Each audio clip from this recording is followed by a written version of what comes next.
I'm David. Welcome.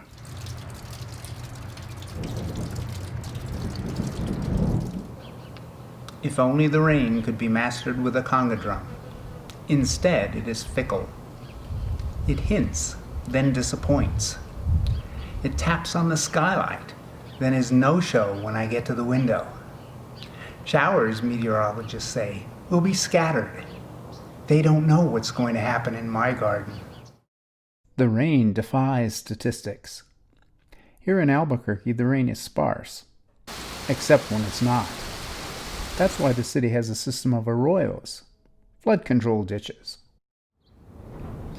I've been recording the rain out here since the 1st of May 2005. Since then, 173.7 inches of precipitation have fallen in my garden here in the city's Manzano Mesa neighborhood. About 11.5 inches a year. But that's an average. One thing I've learned is that rain doesn't keep a steady schedule. In the 83 days from October 20th, 2017 to January 10th, 2018, neither a drop of rain nor a flake of snow fell. The entire calendar year 2012 mustered only 5 1/3 inches of rain. Yet in the 30 days beginning July 25th, 2006, more than 7.5 inches of rain poured into this garden. On 5 occasions, more than 1.75 inches have fallen in a single day, led by September 23rd, 2010, when I recorded 2 1/7 inches. And in those 15 years, this cylinder has frosted over with the UV, so I think it's time for a replacement. The trouble is, the new cylinder is profoundly incompatible with the bracket for the old one, so we've got a little chore.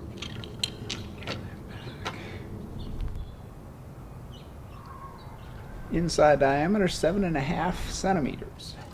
Another lesson from the rain is that precipitation is very local. Leaving work one evening, I spotted a rainstorm to the south, right over my neighborhood. This is what I found when I got home. On another occasion, I drove through a rainstorm at Central and Eubank about 1.25 miles from here as the bird flies. But when I got home, the rain gauge was dry. If you follow the weather locally, you may have raised an eyebrow when I said I get 11.5 inches a year. Isn't it more like 9 inches in Albuquerque? Well, the National Weather Service data comes from the official site at the airport, about 6 miles that way. They're closer to the Rio Grande. I'm higher, closer to the mountains. All these factors affect rainfall in our sloping, geographically large city. In these 14 complete years, I got 1/3 more rain than the airport, 160 inches compared to 119. That's an annual average of about 11.5 here compared to 8.5 at the airport. But look at the variations. 2012, my driest year, was the only year I recorded less than the airport, just under 98%. In 2018, my wettest year, I had more than double the airport precipitation, 205%.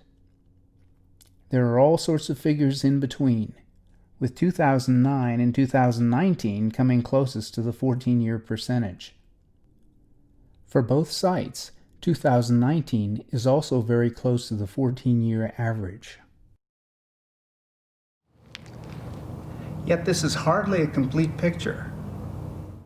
In 2009, rainfall ranged from 6.64 inches near the river to 16.10 inches close to the mountains, nearly 7 inches more than I got just a few miles to the south.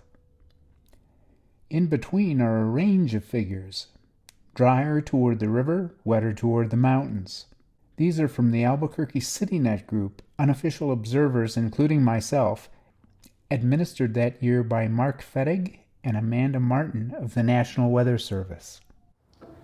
This type of gauge uses a funnel, and the collecting area is exactly 10 times greater than the cross-sectional area of the core. That means the scale on the core can be stretched out by a factor of 10 also, and I can read ticks down to 1/100 of an inch. It's a precise gauge recommended to me by the National Weather Service when I was getting started. Once in a great while, I'll get more than an inch of rain in one day, and this is designed so that the rain spills over into the outer cylinder and it can still be measured inch by inch. But let's get to building our bracket. This is the old problem of fitting a square peg into a round hole, and I don't have a lathe, so I'll try a combination of geometry and elbow grease. July through September are the rainiest months in Albuquerque, a season we locals refer to as the monsoon.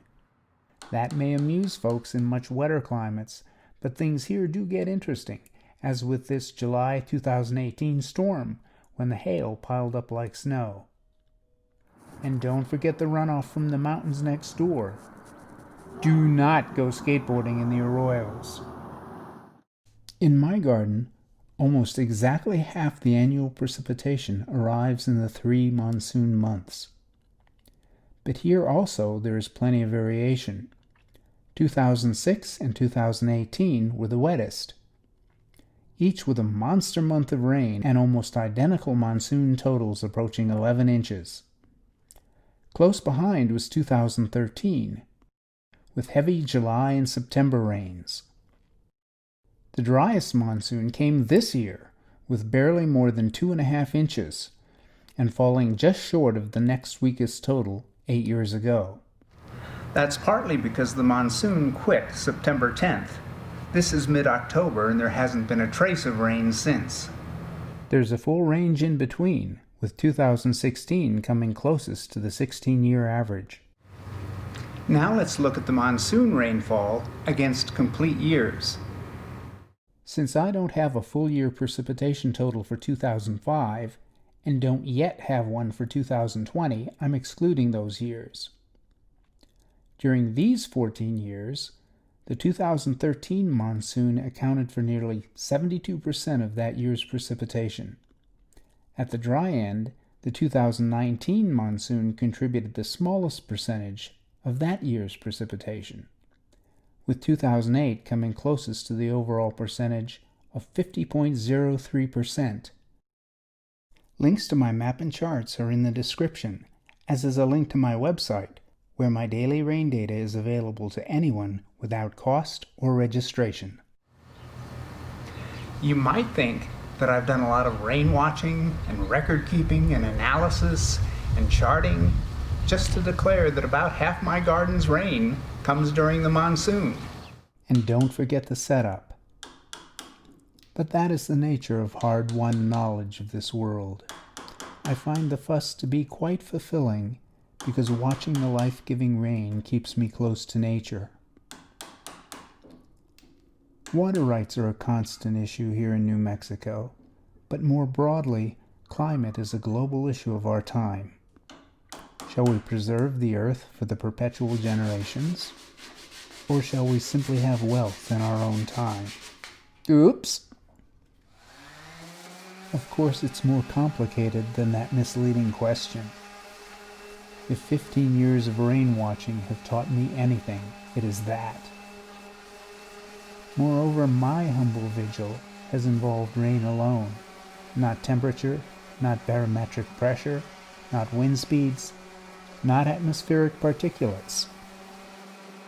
Climate experts will disagree, and when they do, how can I, a layperson, judge their highly technical arguments?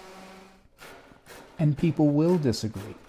More than a century ago, two friends of good faith, John Muir and Theodore Roosevelt, disagreed on matters of preservation versus more utilitarian conservation. Yet both believed sincerely, that they had a duty to the ages. They sincerely cared about us. Mission accomplished, except for the paint. It is that sincerity that we need to seek out when we elect policymakers. It is our duty to sharpen our attention enough to recognize the cynics. They will spout environmental arguments to the ends of the earth, but they will do it in the service of the narrowest or the most intransigent interests. It is our task to spot them and turn them away. The good news? That's not nearly as difficult as predicting next month's rainfall. Then we must insist that people of good faith find consensus. Sincere people will sometimes struggle to find a common path forward, but they can succeed when we demand that they do so. It is false modesty to deny that humans have become masters of this world.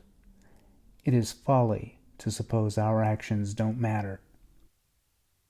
Consider this: if our descendants do not inhabit this planet for enduring ages to come, it will be almost certainly because we humans violated a covenant to sustain the earth.